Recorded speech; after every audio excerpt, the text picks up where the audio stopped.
Hey everybody, it's Nesta and Gabby with It Takes Two, teaching couples on how to grow stronger, faster, every day. Today, we're going to be talking about 3 tips on how to be a power couple.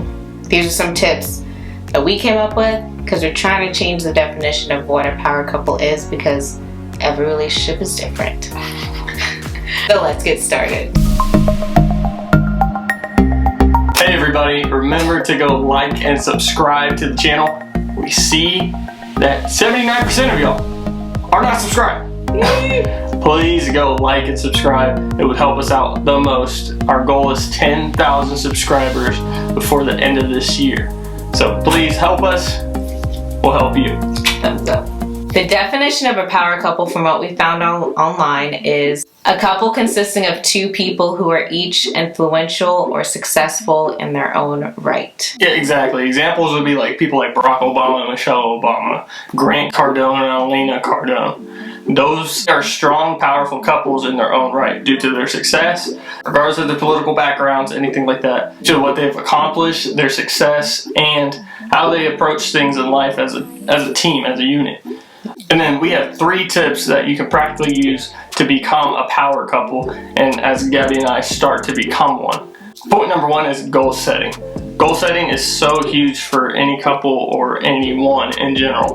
The way that you should kind of look at when you goal set is 1 being you, 1 being her, and 1 being y'all as a group. As you align those goals, so you might have your own separate goals. It's totally fine. There's nothing wrong with setting goals for yourself, nor is it wrong for her to have her own goals. But whenever y'all come as a unit, you both need to align with what goals y'all both want to achieve for your success. So big goals for us as a couple is 1, communicate as much as possible. 2 would be building this YouTube channel out to help other couples. And then 3 would be purchasing a house. So with those goals in mind, those are what kind of keep Gabby and I accountable of where we want to achieve as a couple together. I have my own separate ones, like, be this certain weight and be health-wise, how much I want in my bank account, and the list goes on. And for Gabby, she's got her own personals, cut back on spending for shopping. And we actually just recently made a video on why I need to stop shopping, and we'll link it down below if you guys want to find out more information on why I stopped shopping and the benefits to doing that. Because you need to stop. So the second tip is more of a relationship tip.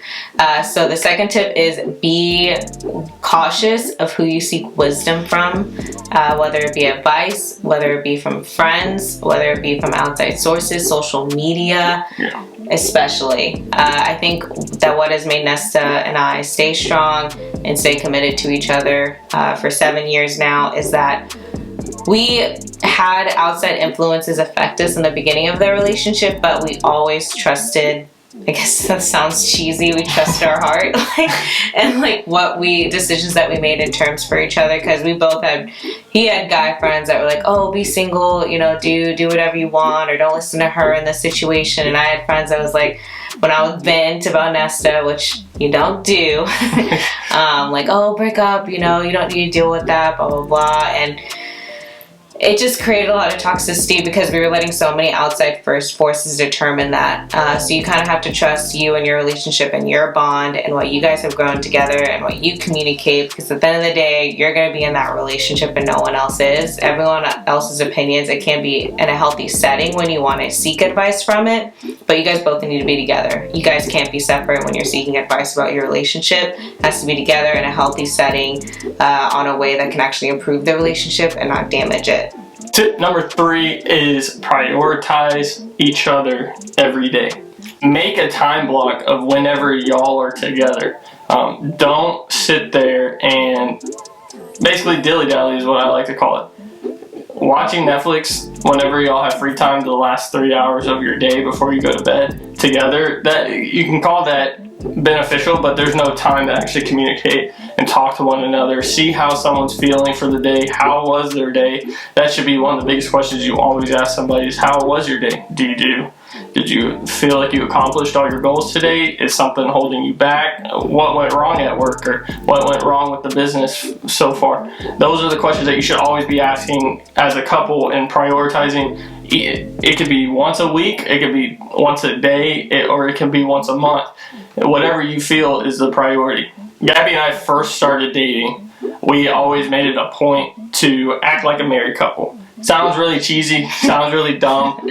We didn't do the act like a couple as in like go get things together, like go buy cars together, go move in together real fast. We didn't do any of that, but what we did act like was we followed in line with what a marriage is. It's a commitment. It's making sure that you have their back when they have your back, and it's always about thinking long term than it is thinking short term, because as a boyfriend girlfriend you have no obligation to one another.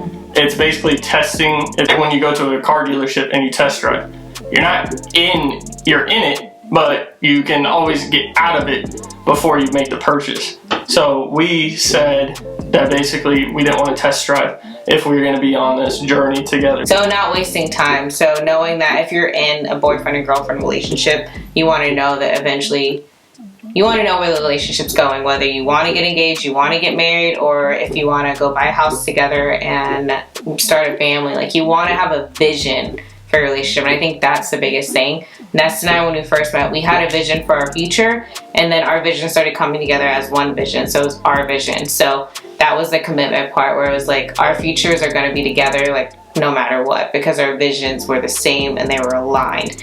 We knew where we wanted to be 5 to 10 years from now, where we wanted to be at 25, where we wanted to be at 27, where we want to be at 28, 29. We have those goals and those plans set, and so that's what drives us and fuels us together. We're all prioritizing each other's time is where you can see the most growth in your relationship.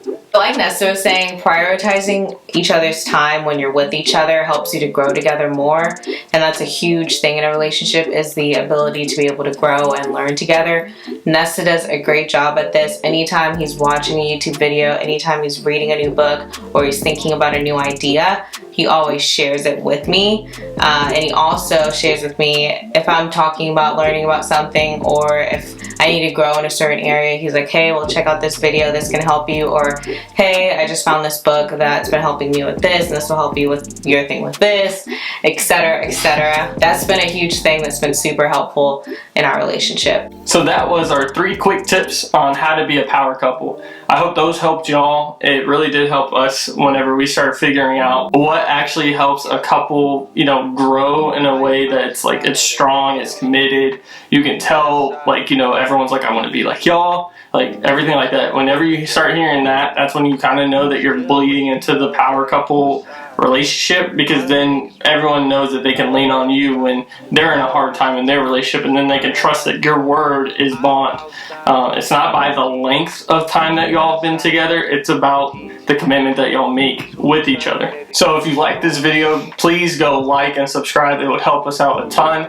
We're trying to help as many couples as possible. So please remember, show everybody love and respect, because it takes 2. Bye. I just caught a shorty off a Insta, just to on a hoodie, it's a Crenshaw. Way that I've been living unconventional. I'm just trying to make it to the end,